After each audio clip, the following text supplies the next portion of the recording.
तो मूवी की स्टार्ट में हमें एक आदमी दिखाया जाता है जो काफी देर से एक सुनसान सड़क पर अकेला ही चला जा रहा था। लेकिन तभी पीछे से पुलिस की गाड़ी आकर उसके पास खड़ी हो जाती है। तब एक पुलिस ऑफिसर उस आदमी से कहता है कि हम तुम जैसे ही दिखने वाले आदमी को ढूंढ रहे हैं और इसीलिए हमें तुम्हारी आईडी चेक करनी पड़ेगी। लेकिन वो आदमी उन्हें इस चीज के लिए मना करके वहाँ से जाने लगता है। लेकिन पुलिस वाले उसे पकड़ लेते हैं और जैसे ही वो उसे हैंडकफ्स लगाने लगते हैं तो वो आदमी गुस्से में जोर से चिल्लाता है, जिसकी वजह से आसपास की सारी चीजें टूटने लगती हैं, जैसे कि गाड़ी के शीशे भी। साथ साथ वो पुलिस ऑफिसर्स भी पीछे गिर जाते हैं। तब ये देखकर हम समझ जाते हैं कि इस आदमी के पास कुछ पावर्स हैं और इन पावर्स को साइकोकिनेटिक कहा जाता है। इसके बाद ये सीन यहीं पर कट हो जाता है और हमें एक कैबिन दिखाया जाता है जहाँ पर हम उसी आदमी को देखते हैं और उसे यहाँ पर कैद करके रखा हुआ था। और इतनी ही देर में उस आदमी के पास एक डॉक्टर आता है और उस डॉक्टर का नाम होता है डॉक्टर माइकल। और वो डॉक्टर उस आदमी को बताता है कि मैं साइकोकिनेटिक पर स्टडी कर रहा हूँ। और अब हमें यहाँ पर उस आदमी का नाम पता चलता है, उसका नाम जैक होता है। इसके बाद डॉक्टर माइकल उसे बताते हैं कि असल में मैं एक फैकल्टी का मालिक हूँ जहाँ पर तुम्हारे जैसे और भी बहुत सारे लोग हैं और मेरी टीम के लिए जैक को ढूंढना काफी मुश्किल हो रहा है। अब डॉक्टर माइकल जैक को एक इंजेक्शन देता है ताकि जैक अपनी पावर्स को कंट्रोल कर सके। यहाँ पर डॉक्टर माइकल जैक को ये भी बताता है कि मुझे तुम्हारे बारे में एक लड़की ने बताया है और उस लड़की का नाम रेचल है। असल में रेचल डॉक्टर के साथ उसी के इंस्टीट्यूट में रहती है। यहाँ पर जैक डॉक्टर माइकल से कहता है कि मैं रेचल से मिलना चाहता हूँ, जिस पर डॉक्टर माइकल भी उसे रेचल से मिलवाने के लिए एग्री हो जाता है। अब ये रेचल थी कौन और उसका जैक से क्या ताल्लुक था, इसके बारे में हम आगे जानेंगे। इसके बाद हमें एक वीडियो रिकॉर्डिंग दिखाई जाती है जहाँ पर हम जैक को देखते हैं और कोई उससे पूछता है कि तुमने उस दिन उन पुलिस ऑफिसर्स के साथ क्या किया था। लेकिन यहाँ पर जैक इस बात का जवाब तो नहीं देता, बल्कि वो बार बार रेचल से मिलने के लिए कहता है। तो वो लोग भी जैक को बार बार गुस्सा दिलाकर उसके पावर्स को देखना चाहते थे। इसके बाद दूसरी वीडियो फुटेज में हम रेचल को देखते हैं जहाँ पर एक आदमी उसे बताता है कि जैक यहीं पर ही है और अगर तुम जैक से मिलना चाहती हो तो हमें रिसर्च को कंटिन्यू करना पड़ेगा और इसके बाद ही तुम जैक से मिल सकती हो। अब यहाँ पर हमें पता चलता है कि रेचल पिछले कई सालों से जैक से नहीं मिली और साथ साथ जो आदमी ये सारी बातें रेचल को बता रहा था वो कोई और नहीं बल्कि डॉक्टर माइकल ही थे। और अब हमें यहाँ पर डॉक्टर माइकल और रेचल की बातों से पता चलता है कि जैक और रेचल एक दूसरे को पसंद करते हैं और जैक को यहाँ पर आए हुए 2 महीने हो चुके थे और अगले 10 महीनों तक उसे यहीं पर ही रहना था। लेकिन अभी तक डॉक्टर माइकल ने जैक को रेचल से नहीं मिलवाया था। नेक्स्ट सीन में हम जैक को उसके फ्रेंड से बात करता हुआ देखते हैं जहाँ पर जैक अपने फ्रेंड से कहता है कि मुझे डॉक्टर माइकल ने अभी तक रेचल से नहीं मिलवाया और मुझे किसी भी तरह करके रेचल को ढूंढना ही होगा। अब यहाँ पर जैक डॉक्टर माइकल से मिलने सीधा उसके कैबिन में जाता है। वहाँ जाकर जैक डॉक्टर माइकल से कहता है कि मुझे यहाँ पर आए 3 महीने हो चुके हैं लेकिन अभी तक मैंने रेचल को यहाँ पर नहीं देखा, मैं उसे नहीं मिला और अब मैं किसी भी सूरत उससे मिलना चाहता हूँ। जिस पर फिर डॉक्टर माइकल उसे बताता है कि असल में रेचल एक रिसर्च में है, यानी कि वो एक रिसर्च का हिस्सा है जहाँ पर वो किसी से भी नहीं मिल सकती। तब ये सुनकर जैक डॉक्टर माइकल से पूछता है कि आखिर तुम रेचल के साथ क्या कर रहे हो, कहीं तुम उसकी स्पाइन से कुछ निकाल तो नहीं रहे, यानी जैसा तुमने मेरे साथ किया था वैसा। ये कहकर जैक डॉक्टर माइकल को वहाँ से जाने के लिए कहता है। तब इस पर डॉक्टर माइकल उसे याद करवाता है कि तुम यहाँ से नहीं जा सकते क्योंकि तुमने एक कॉन्ट्रैक्ट साइन किया हुआ है। तब ये सुनकर जैक को इतना ज्यादा गुस्सा आ जाता है कि वो डॉक्टर माइकल पर हाथ उठा देता है, जहाँ फिर बाद में डॉक्टर माइकल अपने गार्ड को बुला लेता है जो आते ही जैक की बॉडी में एक सीरम इंजेक्ट कर देता है, जिसकी वजह से जैक वहीं पर ही बेहोश हो जाता है। इसके बाद मूवी शिफ्ट होकर जाती है एक कैबिन की तरफ जहाँ पर 3 लोग रेचल को पकड़कर लाए थे। वो लोग उसके फेस को ब्लैक कपड़े से कवर्ड कर देते हैं ताकि रेचल अपनी पावर्स को इस्तेमाल ना कर सके। और अब एक नर्स रेचल की बॉडी में एक सीरम इंजेक्ट करती है और फिर यहाँ से सीन शिफ्ट होकर जाता है डॉक्टर माइकल पर जो कि अपने कैबिन में होता है, जहाँ पर हम उसे एक आदमी से बात करता हुआ देखते हैं और उस आदमी की एक आंख पर काली पट्टी बंधी हुई थी। यहाँ पर डॉक्टर माइकल उस आदमी से कहता है कि तुम्हारी इन्फॉर्मेशन के मुताबिक हमने कोल्ड ड्रिफ्ट्स को ढूंढ लिया है। ये कहकर डॉक्टर माइकल उस आदमी को अपनी टीम का हिस्सा बना लेता है। अब ये आदमी कौन होता है इसके बारे में भी हम आगे जानेंगे। फिर डॉक्टर माइकल इंस्टीट्यूट के किसी और डॉक्टर से जैक की डोज 10 मिलीमीटर से 20 मिलीमीटर में बढ़ाने के लिए कहता है और फिर वो डॉक्टर उस सीरम को डॉक्टर माइकल की बॉडी में इंजेक्ट कर देती है।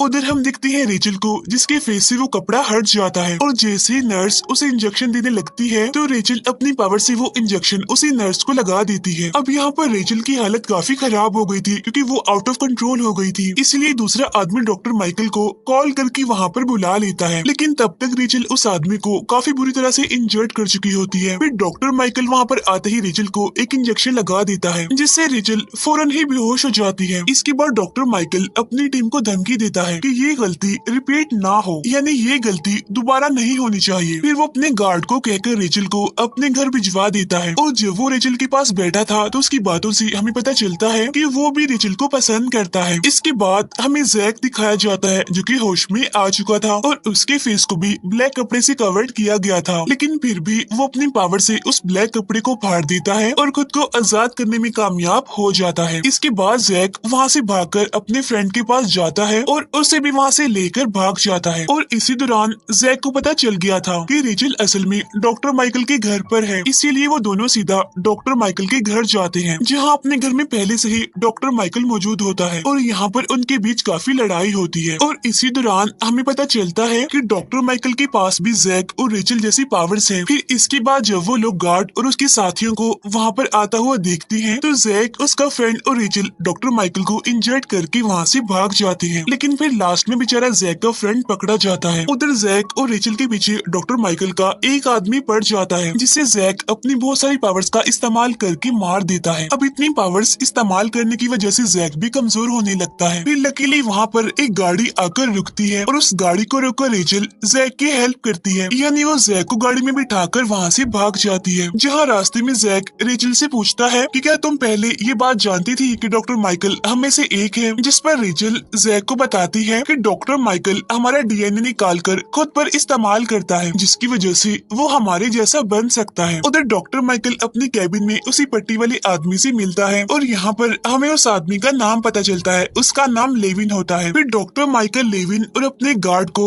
जैक के घर भेजता है और अपने 2 गार्ड्स को वो अपने साथ रखता है। उधर जैक और रेचल जैक के घर पहुँचते हैं, जहाँ पर जैक के फादर जैक को इतने सालों बाद देखकर काफी खुश हो जाते हैं और साथ ही साथ वो उन लोगों की हेल्प करने के लिए तैयार भी हो जाते हैं। नेक्स्ट डे जैक के फादर उन दोनों को किसी आदमी से मिलवाने वाले थे, यानी एक ऐसा आदमी जिस पर वो भरोसा कर सकते थे। अब रात होने पर रेचल जैक से उसकी फैमिली और उसे पावर्स कैसे मिली इसके बारे में पूछती है, जिस पर जैक उसे बताता है कि मुझे ये सारी पावर्स बचपन में ही मिल गई थी और जब मैं 17 इयर्स का हुआ तो मुझसे ये पावर्स संभाली नहीं गई और इसी वजह से मेरी मदर की मौत हो गई। अब हालांकि ये एक एक्सीडेंट था, लेकिन इसका जिम्मेदार जैक खुद को समझता था। ये बताते हुए जैक रोने लगता है। तब उसकी बातें सुनकर रेचल भी इमोशनल हो जाती है, इसीलिए वो जैक को रिलैक्स करती है। उधर दूसरी तरफ डॉक्टर माइकल उस सीरम का डोज बढ़ाकर उसे खुद में इंजेक्ट करवाता है और उसे ऐसा करते हुए उसका एक गार्ड देख लेता है और अब देखते ही देखते डॉक्टर माइकल की पावर्स बढ़ जाती हैं। इसी टाइम लेविन और वो गार्ड जैक के फादर के घर पर आते हैं और वो उनसे जैक के बारे में पूछते हैं, जिस बात पर यहाँ जैक के फादर कहते हैं कि वो तो घर पर नहीं आया और इवन मैं पिछले 10 सालों से उससे नहीं मिला, लेकिन वो गार्ड जबरदस्ती घर में घुस जाता है और वो जैक के फादर को काफी मारता भी है, साथ साथ वो उन्हें धमकी भी देता है जैक के बारे में बताने के लिए। इसी टाइम जैक रेचल को वॉशरूम में छुपने के लिए कहता है और खुद वो नीचे अपने फादर के पास आता है, जहाँ पर आकर वो देखता है कि उस गार्ड ने उसके फादर को गन पॉइंट पर लिया हुआ है, लेकिन जैक अपनी पावर्स का इस्तेमाल करके उस गन को उस गार्ड की तरफ ही मोड़ देता है। लेकिन तभी पीछे से लेविन आकर जैक के सर पर अटैक कर देता है, जिसकी वजह से जैक इंजर्ड होकर वहीं पर ही बेहोश हो जाता है। और इसके बाद हमें पता चलता है कि जैक के फादर के पास भी वही सारी पावर्स हैं जो जैक के पास हैं और वो अपनी पावर से उस गार्ड पर भारी पड़ रहे थे, लेकिन लेविन उसके फादर को शूट कर देता है, जिससे जैक के फादर की वहीं पर ही मौत हो जाती है। और अब लेविन रेचल को ढूंढने के लिए ऊपर जाता है, जहां काफी लड़ाई के बाद वो गार्ड रेचल के पाँव में गोली मार देता है, जिसके जवाब में रेचल अपनी सारी पावर्स का इस्तेमाल करके उस गार्ड के सर को ब्लास्ट कर देती है और खुद भी वो कमजोर होकर वहीं पर ही गिर पड़ती है। उधर हम जैक और लेविन को देखते हैं जो कि लड़ रहे होते हैं, जहाँ पर जैक लेविन को शूट कर देता है, लेकिन बाद में लेविन जैक पर अटैक करके वहाँ से निकल जाता है और वहाँ से वो सीधा डॉक्टर माइकल के ऑफिस जाता है। इसके बाद हमें डॉक्टर डॉक्टर माइकल दिखाया जाता है, जो कि पहले की निस्बत अब काफी ज्यादा पावरफुल हो चुका था। साथ साथ दिखने में भी उसका फेस कोई नॉर्मल नहीं लग रहा था, बल्कि काफी अजीब लग रहा था। इसके बाद डॉक्टर माइकल का गार्ड उसे पूछता है कि आखिर आप ऐसा क्यों कर रहे हैं। तब डॉक्टर माइकल जवाब में उसे अपनी पावर्स का इस्तेमाल करके काफी ऊपर से गिराकर मार देता है। फिर डॉक्टर अपने साथी को ये सब एक एक्सीडेंट बताकर उसकी डेड बॉडी को कहीं पर दफनाने का कहकर वहाँ से चला जाता है। उधर हम देखते हैं जैक को, जिससे अब होश आ गई होती है, और जब वो रेचल के पास जाता है तो वो उसे बेहोश पाता है। इसीलिए वो फौरन एम्बुलेंस को कॉल करके उन्हें घर का एड्रेस बताता है और खुद वो गाड़ी लेकर वहाँ से चला जाता है। इसके बाद सीन दोबारा से शिफ्ट होकर जाता है डॉक्टर माइकल पर, जहाँ पर डॉक्टर माइकल सीधा जैक के फ्रेंड के पास उससे मिलने जाता है और वहाँ जाकर वो उस पर अटैक कर देता है। लेकिन यहाँ पर जैक के फ्रेंड के पास इतनी पावर्स नहीं थी कि वो अकेला डॉक्टर माइकल का सामना कर सके, लेकिन फिर भी वो काफी देर तक डॉक्टर माइकल का मुकाबला करता रहता है। लेकिन लास्ट में डॉक्टर माइकल अपनी पावर्स का इस्तेमाल करके उसके 2 टुकड़े कर देता है। अब यहाँ पर हम एक बात समझ पाते हैं कि ये साइकोकिनेटिक पावर बहुत ही कम लोगों के पास है, और डॉक्टर माइकल ऐसे लोगों को ढूंढकर उनके डीएनए से सीरम बनाकर खुद को नॉर्मल इंसान से साइकोकिनेटिक में बदलना चाहता है, ताकि वो पूरी दुनिया में अपनी एक अलग पहचान बना सके। और इस चीज में काफी हद तक वो कामयाब भी हो चुका था। इसके बाद लेविन डॉक्टर माइकल से मिलता है, जहाँ पर डॉक्टर माइकल की सिक्योरिटी का उसके पास कॉल आता है। वो उसे बताता है कि बाहर कुछ गड़बड़ है, इसीलिए डॉक्टर माइकल एक आदमी को बाहर भेजकर बाकी बची सिक्योरिटी को अपने कैबिन में बुला लेता है। और जब वो आदमी बाहर चेक करने के लिए जाता है तो जैक पीछे से आकर उसे शूट कर देता है, जहाँ लेविन भी अब जैक को रोकने के लिए बाहर जाता है। और वहीं पर डॉक्टर माइकल अपने दूसरे साथी को एक और इंजेक्शन वहाँ पर लाने के लिए कहता है। उधर लेविन बाहर जाते ही जैक की चेस्ट में एक इंजेक्शन लगा देता है, और फिर यहाँ पर दोनों अपनी अपनी पावर्स का इस्तेमाल करके एक दूसरे से लड़ने लगते हैं, जिसके दौरान जैक वही इंजेक्शन लेविन की गर्दन में लगा देता है, जिससे लेविन अब कुछ टाइम के लिए रुक जाता है। और इसी टाइम मौके का फायदा उठाकर जैक एक एग से लेविन के सर को उसकी बॉडी से अलग कर देता है, जिससे लेविन की भी वहीं पर ही मौत हो जाती है। उधर कैबिन में डॉक्टर माइकल एक और सीरम को अपनी बॉडी में इंजेक्ट कर लेता है, जिससे वो और ज्यादा पावरफुल हो जाता है, और अब तो वो बिल्कुल भी कोई नॉर्मल इंसान नहीं लग रहा था, बल्कि काफी भयानक और काफी डरावना लग रहा था वो। उधर जैक डॉक्टर माइकल की एक साथी को मारने के बाद अब उसका सामना सीधा डॉक्टर माइकल से होने वाला था, जहाँ वो दोनों एक दूसरे के आमने सामने आकर लड़ने लगते हैं, और दोनों ही एक दूसरे के ऊपर अपनी पावर से भारी पड़ने लगते हैं। और इसी बीच जैक एक एग से डॉक्टर माइकल की दूसरे साथी के सर के 2 टुकड़े कर देता है, जिसकी वजह से उसकी काफी दर्दनाक मौत हो जाती है। इसके बाद वो दोनों अपनी अपनी पावर्स का इस्तेमाल करके एक दूसरे को हवा में उठा देते हैं, और अब यहाँ पर इतनी भयानक लड़ाई के बाद दोनों ही खून से भर जाते हैं। लेकिन तभी वहाँ की लाइट्स ऑफ हो जाती हैं, यानी वहाँ की बिजली चली गई थी, जिसकी वजह से वो दोनों अब नीचे गिर जाते हैं। और इस चीज का फायदा उठाकर डॉक्टर माइकल अब वहाँ से बाहर आ जाता है और गाड़ी में बैठकर वहाँ से भागने लगता है, लेकिन जैक काफी दूर तक उसका पीछा करता है। इसके बाद डॉक्टर माइकल जैक को जलती हुई गाड़ी के सामने पाता है। अब जैक यहाँ पर काफी अग्रेसिव हो जाता है, इसी वजह से वो डॉक्टर माइकल को हवा में उठा देता है और देखते ही देखते उसकी बॉडी को ब्लास्ट कर देता है, जिसकी वजह से उसकी बॉडी के कई टुकड़े हो जाते हैं। और पावर्स का इतना ज्यादा इस्तेमाल करने की वजह से जैक की भी वहीं पर ही मौत हो जाती है। फिर नेक्स्ट सीन में हम रेचल को एक हॉस्पिटल में देखते हैं, जहाँ टीवी पर 11 लोगों के मरने की न्यूज चल रही थी, और इन 11 लोगों में जैक, उसके फादर और डॉक्टर माइकल भी शामिल थे। उधर फिर रेचल को जैसे ही होश आता है और जैसे वो टीवी पर डॉक्टर माइकल को देखती है, तो तभी अचानक से वो टीवी ब्लास्ट हो जाता है और उसके टुकड़े टुकड़े हो जाते हैं। और ये देखकर रेचल काफी घबरा जाती है, काफी हैरान हो जाती है। इस सीन के साथ पहली मूवी तो खत्म हो जाती है, लेकिन अब हमारी दूसरी नरेटर फिल्म म्यूटेंट क्रॉनिकल्स को एक्सप्लेन करेंगी। मूवी का स्टार्ट एक इवल मशीन के बारे में बताते हुए होता है, जो कि मूवी में दिखाए जाने वाले टाइम के 10,000 साल पहले इस दुनिया में आई थी। वो मशीन अर्थ पर एक खास मकसद के लिए आई थी, जिसके अंदर वो मशीन जमीन के डेड लोगों को एक खौफनाक क्रिएचर के अंदर चेंज कर देती है, जिनको मूवी में म्यूटेंट्स का नाम दिया गया है। वो म्यूटेंट्स बहुत ही ज्यादा खतरनाक थे और इंसानों को मार रहे थे। उनका मकसद सारे इंसानों को मारकर इस दुनिया पर खुद कब्जा करना था। बहुत से लोग इन म्यूटेंट्स का शिकार हो चुके थे और इंसानों ने इन म्यूटेंट्स की वजह से बहुत मुश्किलें सही थी, जिसके नतीजे में अब एक वॉरियर इंसानों को बचाने के लिए खड़ा होता है। वो काफी सारे स्टेट्स के लोगों को इकट्ठा करता है इन म्यूटेंट्स को मारने के लिए, ताकि उनको खत्म करने के बाद इंसान चैन से जिंदगी गुजार सके। उस वॉरियर का नाम नियाक टेन था, और वो लोग फाइनली बहुत मुश्किलों के बाद उन सारे म्यूटेंट्स को मारकर उस इवल मशीन को फाइनली जमीन के नीचे दबा देते हैं, जो कि डेड लोगों को म्यूटेंट में चेंज कर रही थी। उस मशीन के बारे में सारी इंफॉर्मेशन अब एक बुक में लिखी गई थी जिसका नाम क्रॉनिकल्स था। वो इंफॉर्मेशन सीक्रेट होने की वजह से अपनी न्यूयार्क के डिसेंडेंट्स के पास ही थी। जिसके बाद मूवी का सीन कट होता है और हमें सन 27,007 का सीन दिखाया जाता है। यहाँ पर अर्थ के रिसोर्सेज बिल्कुल थोड़े से रह चुके हैं और अर्थ के नेचुरल रिसोर्सेज कम होने की वजह से यहाँ पर स्टेट्स भी थोड़ी ही रह गई थी और उन्हीं नेचुरल रिसोर्सेज को लेकर 4 बड़ी स्टेट्स आपस में लड़ रही थी। यहाँ अब हमें वॉर ग्राउंड का सीन दिखाया जा रहा है, जहाँ पर 2 बड़ी स्टेट्स आमने सामने हैं और एक दूसरे पर हमला करने के लिए तैयार हैं। वो दोनों स्टेट्स आपस में एक दूसरे को अपने लिए खतरा समझ रही हैं, लेकिन वो इस बात से बेखबर हैं कि सबसे बड़ा खतरा तो उनके पांव के नीचे है। यानी वो इवल मशीन जो कि न्यूयार्क ने बहुत मुश्किल से जमीन के नीचे छुपाई थी। हमें लेफ्टिनेंट मिच को दिखाया जाता है जो कि बहुत परेशान है क्योंकि उसकी फौज के काफी सारे सोल्जर्स मारे गए हैं, लेकिन उसने फिर भी हार नहीं मानी। वो अपने सारे सोल्जर्स को अगले हमले के लिए तैयार करता है और अपने साथी से कहता है कि अगर मैं मर गया तो प्लीज मेरी बेटी का ख्याल रखना। जंग दोबारा शुरू होती है और मिच की आर्मी अपने ओपोनेंट्स पर टैंक की हेल्प से बॉम्ब की बम्बार्डमेंट कर रहे थे और इस बम्बार्डमेंट से वही हुआ था जिसका खतरा था।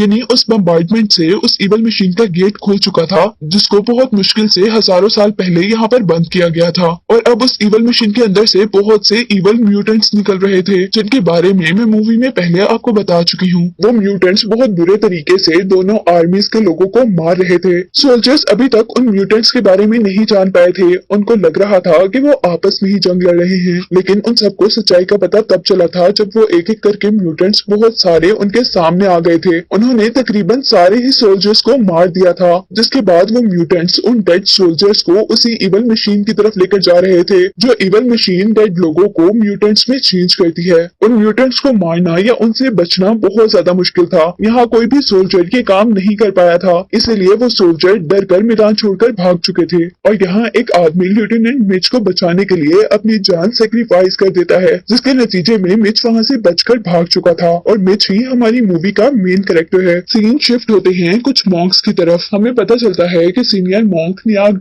के डिसेंडेंट है, यानी वो न्यूयार्क की फैमिली से बिलोंग करते हैं। जहाँ उन्हें इवल मशीन के खुलने की खबर दी जा रही थी, जिसका उन्हें पहले से डर था कि वो मशीन खुलकर वहाँ से म्यूटेंट्स निकलेंगे और पूरी दुनिया में इंसानों को मारते हुए तबाही फैला देंगे। सीन कट होता है और हमें 6 वीक्स बाद का सीन दिखाया जाता है, जहाँ पर चारों स्टेट्स की आर्मी आपस में मिल चुकी है उन म्यूटेंट्स के खिलाफ लड़ने के लिए, लेकिन चारों स्टेट के सोल्जर्स भी मिलकर उन म्यूटेंट्स को नहीं हरा पा रहे और अब जमीन पे रहने वाले लोगों ने जमीन को छोड़ने का इरादा कर लिया है। वो सब लोग जमीन से इवैक्यूएट कर मार्स पर जा रहे हैं, लेकिन ये फैसिलिटी भी सिर्फ रिच लोगों के लिए थी। गरीब लोग तो पहले ही म्यूटेंट्स के हाथों मर चुके थे और जो बाकी थे वो भी मारे जा रहे थे। सीन कट होता है और हमें दोबारा मॉन्क्स का सीन दिखाया जा रहा था। वो लोग क्रॉनिकल बुक पढ़ रहे थे, यानी वही हिस्टोरिकल बुक पढ़ रहे थे जिसमें उस इवल शिप की स्टोरी थी। उसके अकॉर्डिंग उनके पास एक तरीका था उस इवल शिप को डिस्ट्रॉय करने का, जिसके लिए उन्हें सारे स्टेट्स के लोगों को इकट्ठा कर एक टीम बनानी थी और फिर वो टीम मिलकर होली सॉर्ड्स की हेल्प से म्यूटेंट्स को मारकर उस मशीन को डिस्ट्रॉय कर सकती थी।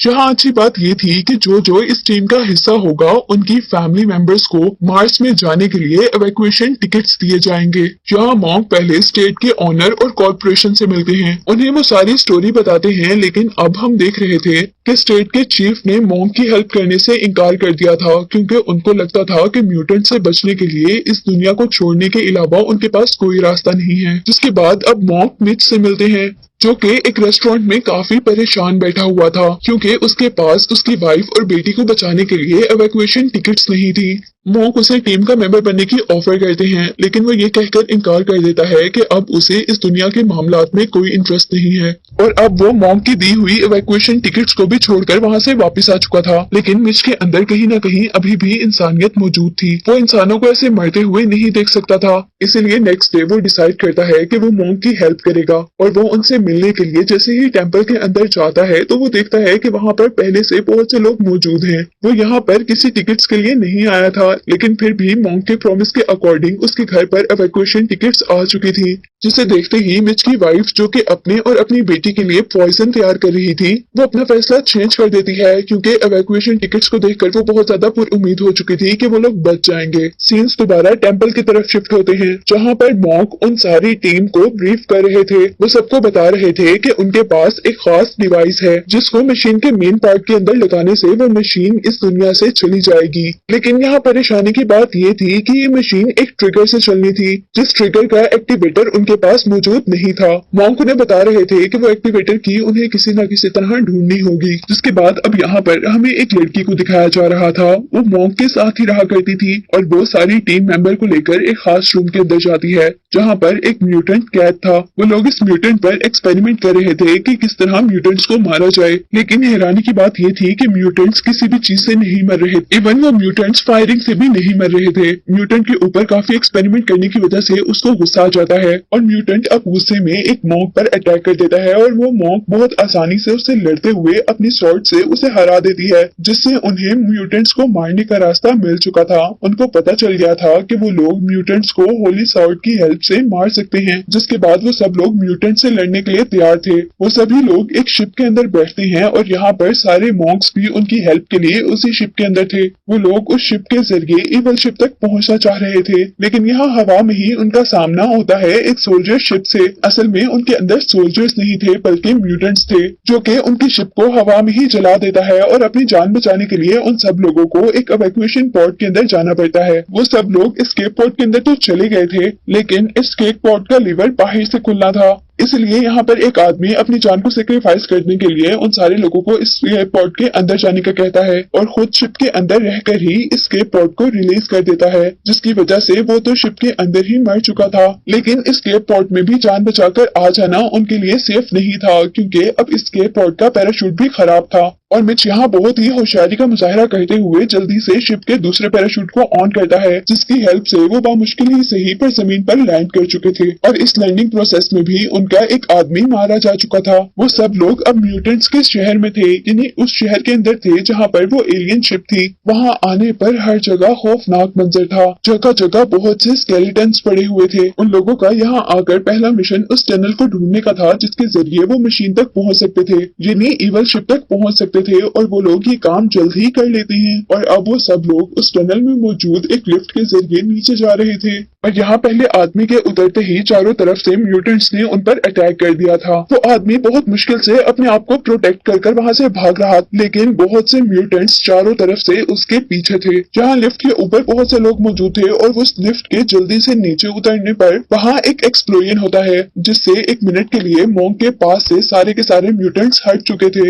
लेकिन अगले ही सेकेंड वो म्यूटेंट्स दोबारा लड़ाई के लिए ऐसे तैयार थे जैसे उनके साथ कुछ हुआ ही ना हो। और इस सारे प्रोसेस में एक और आदमी बहुत बुरी तरह जख्मी हो चुका था। वो इस पोजीशन में नहीं था कि वो म्यूटेंट से लड़ सके। उसके हाथ में एक ग्रेनेड था और वो अपने हाथ से वहीं पर ग्रेनेड को छोड़ देता है और अब उस ग्रेनेड के ब्लास्ट होने की वजह से उस जगह पर मौजूद सारे के सारे म्यूटेंट्स मारे गए थे और इस तरह उनकी टीम बच गई थी। लेकिन वो आदमी जो कि इंजर्ड था और जिसके हाथ में ग्रेनेड था, वो आदमी खुद मारा गया था। सारी टीम यहाँ पर इकट्ठी होती है और सब लोग मिलकर उन आदमियों के लिए जिन्होंने इस टीम के लिए सेक्रीफाइस किया, ये इंसानों के लिए सेक्रीफाइस किया, उनके लिए प्रे करते हैं। जिसके बाद अब उन्हें अपना मिशन आगे बढ़ाना था। वो लोग फर्दर एक और टनल से होते हुए मशीन के पास तक पहुंच गए थे, जहां जाने पर मंजर ये था कि बहुत से म्यूटेंट्स डेड इंसानों को उस मशीन के अंदर डाल रहे थे, यानी डेड ह्यूमंस को वो म्यूटेंट्स में चेंज करने के लिए उस मशीन के अंदर डाल रहे थे। मिच की नजर यहाँ पर अपने एक सोल्जर साथी पर पड़ी थी, जो कि पहले जंग में उसके साथ था। मिच फील करता है कि वो अभी भी जिंदा है,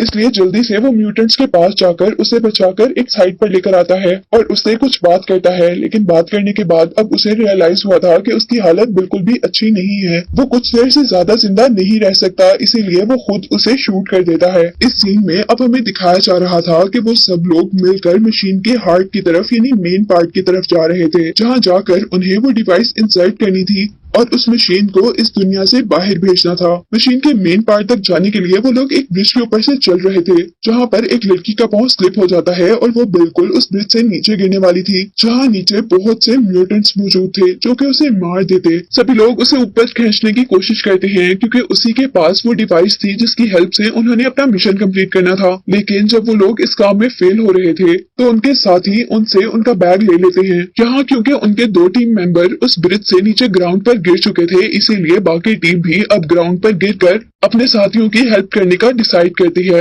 और यहाँ आते ही एक आदमी पर एक म्यूटेंट ने अटैक कर दिया था। लेकिन इससे पहले म्यूटेंट और कुछ करता, यहाँ पर दूसरा आदमी अपने बॉम्ब की हेल्प से उस म्यूटेंट को मार देता है। यहाँ म्यूटेंट्स और इंसानों के दरमियान में जबरदस्त फाइट चलती है, जिसके नतीजे में इंसान बहुत ज्यादा इंजर्ड हो चुके थे और म्यूटेंट्स अब उनको मशीन के अंदर लेकर जा रहे थे। यहाँ एक सिविलियन ही थी जो कि म्यूटेंट के हाथों बच चुकी थी, जिसके बाद अब हम देख रहे थे कि यहाँ एक्सप्लोजन की आवाज सुनकर मिच भी पहुंच चुका था, जो कि पहले अपने एक पुराने साथी को बचाने के लिए अपनी टीम से बिछड़ा था। सिविलियन यहाँ मिच को सारी स्टोरी बताती है, जिसके बाद मिच जमीन के ऊपर से क्रॉनिकल के पेजेस इकट्ठे करता है और यहाँ पर सिविलियन को पढ़ने के लिए कहता है। सिविलियन उसे बताती है कि वो मॉन्क होने के बावजूद इन क्रॉनिकल के पेजेस को नहीं पढ़ सकती, जिसे सुनते ही अब मिच को गुस्सा आ चुका था। जिसके बाद वो लोग एक प्लान करते हैं, उन्हें अपनी टीम को बचाना था और यहाँ पर मिच ग्रेनेड को पाइप में डालकर एक ऐसी जगह पर लगाता है जहाँ से वो म्यूटेंट्स इंसानों को मशीन के अंदर लेकर जा रहे थे। उस बॉम्ब के वहां पर लगाने से वो बॉम्ब ब्लास्ट हो जाता है, जिससे वो गेट अब खुल चुका था जहाँ से म्यूटेंट इंसानों को अंदर लेकर जाते थे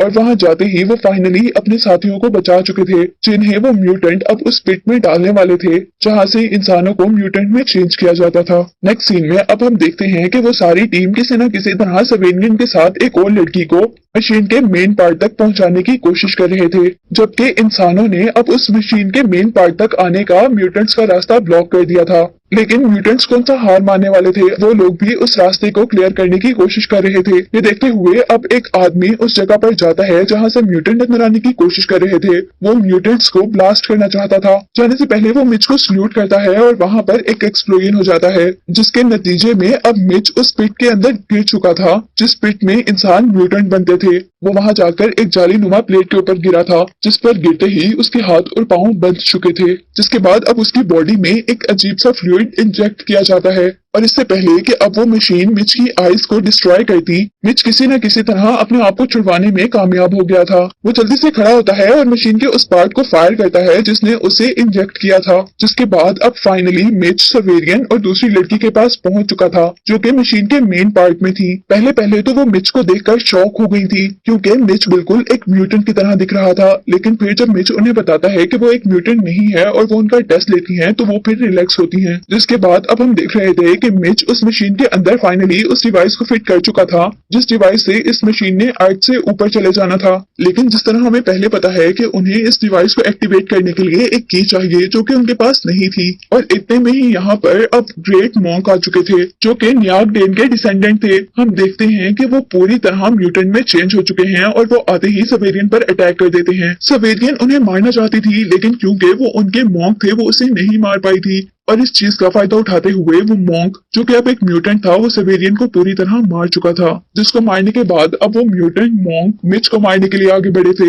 मिच भी हार मानने वाला नहीं था, वो मॉन्क से अच्छी तरह लड़ता है, क्योंकि वो पहले भी सोल्जर था, उसके लिए काम मुश्किल नहीं था। और लड़ाई करते करते उसे क्रॉनिकल के पेजेस से एक क्लू मिलता है। वो अपनी होली सॉर्ड को गौर से देखता है, जिसके ऊपर की का पैटर्न बना हुआ था, वैसा ही पैटर्न जैसा पैटर्न बुक के अंदर बना हुआ था। वो जल्दी से खड़ा होता है और अपनी सॉर्ड से मॉन्क म्यूटेंट को मारते हुए अपनी सॉर्ड को उस डिवाइस के अंदर इंसर्ट कर देता है। वो अपनी सॉर्ड को घुमाता है, जिससे वो डिवाइस एक्टिवेट हो चुकी थी। यहाँ मशीन के सारे पार्ट्स आपस में जुड़ने लगे थे, जैसे वो मशीन बंद हो रही हो। और यहाँ मरते हुए मॉन्क मिच से कहते हैं कि तुम यहाँ से जंप कर दो। वो मॉन्क की बात मानते हुए एक रिवर के अंदर जंप कर देता है और जैसे ही ऊपर देखता है तो उसे नजर आ रहा था कि वो इवल मशीन अब जमीन से बाहर स्पेस में जा रही थी। यानी अब उनका मिशन कंप्लीट हो चुका था। मिच ने फाइनली इस मैनकाइंड को बचा लिया था, जिसे दिखाते हुए ये मूवी एंड हो जाती।